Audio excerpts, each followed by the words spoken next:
Assalamualaikum warahmatullahi wabarakatuh. Alhamdulillah pada pagi hari ini kita bertemu lagi ya anak-anak soleh-solehah Ibu Guru. Kita akan belajar hadis ke-10 yaitu hadis tentang hormat kepada orang tua. Menghormati orang tua merupakan perbuatan terpuji dan hukumnya wajib. Anak yang tidak menghormati orang tua akan durhaka. Allah dan Rasul-Nya akan murka terhadap anak yang durhaka.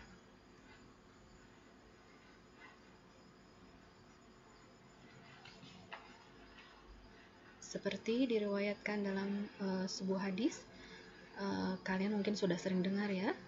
Hadisnya berbunyi, An Abdullah bin Umar radhiyallahu anhuma qala Rasulullah sallallahu alaihi wasallam ridallahi fi ridal walidain wa sakhatullahi fi sakhatil walidain.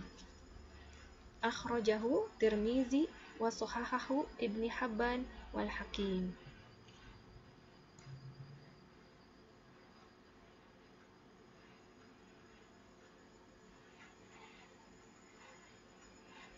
Yang artinya, dari Abdullah bin Amr bin Al-Ash radhiyallahu anhuma, Nabi sallallahu alaihi wasallam bersabda, keridhaan Allah tergantung pada ridho orang tua dan murka Allah tergantung pada murka orang tua. Diriwayatkan oleh Tirmizi. Hadis ini sahih menurut Ibnu Hibban dan Al-Hakim.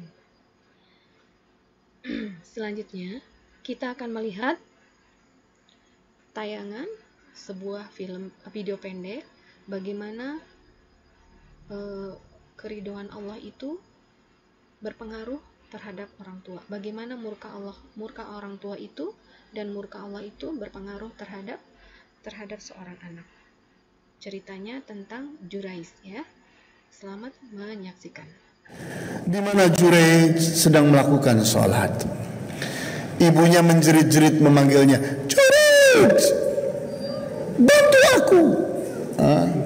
Apa yang terjadi? Jurais berkata kepada dirinya, wahai Allah, apakah aku teruskan ibadahku ini atau aku sambut panggilan ibuku? Kemudian dia melanjutkan sholatnya. Panggilan yang kedua, Jurais, bantu aku. Tetap lagi dia bertanya kepada dirinya, wahai Allah, aku lanjutkan sholatku atau aku sambut panggilan ibuku? Sampai 3 kali ibunya memanggil. Tetap itu yang dia lakukan. Saya tanya kepada antum, mana yang harus dilakukannya? Berhenti sholat menyambut ibunya atau melanjutkan sholat? Lanjutkan sholat? Saya bingung ini. Ada 2 pendapat di antara para ulama ini. Gimana ini?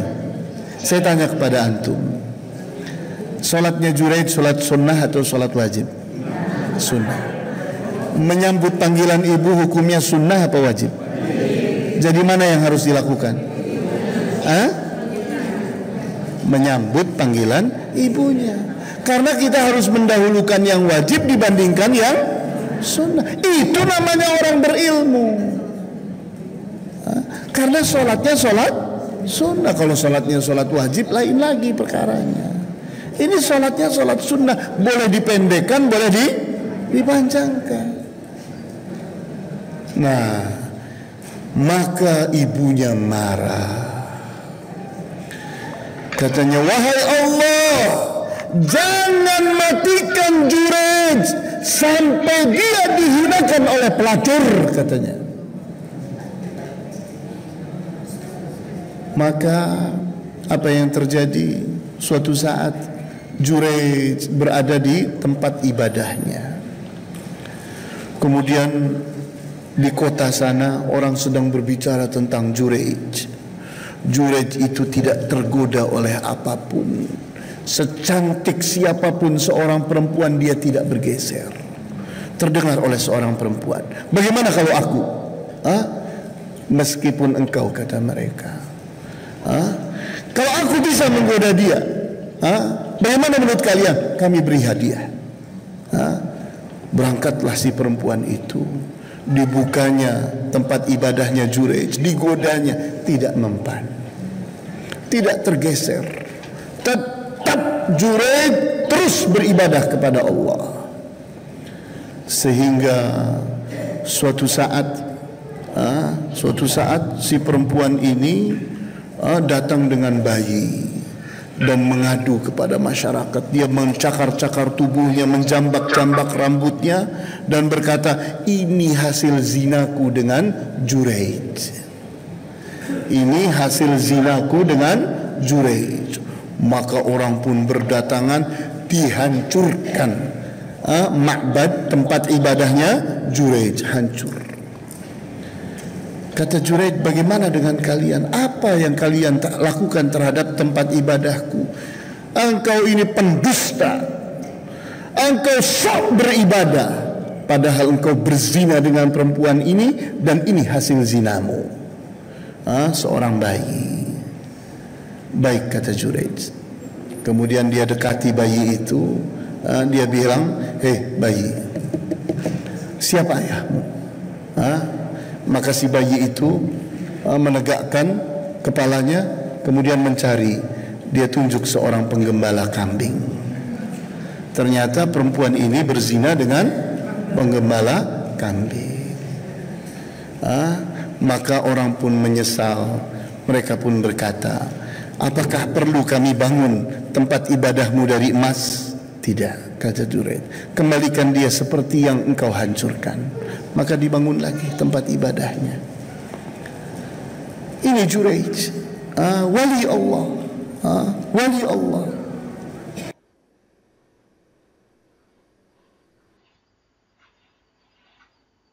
Nah, itu tadi kisah tentang Jurayj, ya. Disebutkan oleh Bukhari dalam Adabul Mufrad, dikeluarkan pula oleh Bukhari di 60 kitab Al-Anbiya, 48 bab wazkur fi kitab Maryam dan sebagainya, ya. Pelajaran dari kisah Jurayj ini, yang pertama, bahwa hadis ini menunjukkan keutamaan orang berilmu dibandingkan ahli ibadah.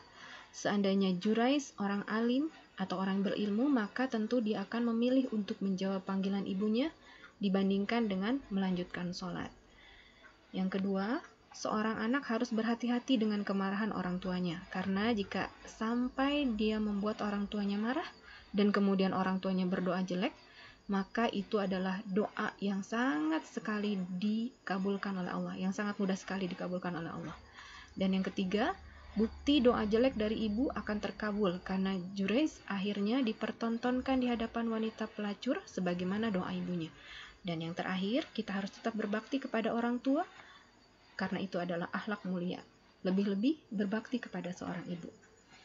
Nah, jadi isi kandungan hadis hormat kepada orang tua yang pertama adalah taat dan patuh kepada nasihatnya, kedua, taat dan patuh pada perintahnya, ketiga, berbuat baik terhadap orang tua, keempat, bersikap santun, hormat dalam sikap dan berbicara, yang kelima, membantu orang tua, dan yang keenam, selalu mendoakan orang tua. Itu saja dari Ibu. Semoga bisa sedikit mengambil pelajaran dari hadis tentang keutamaan menghormati orang tua, ya. Assalamualaikum warahmatullahi wabarakatuh.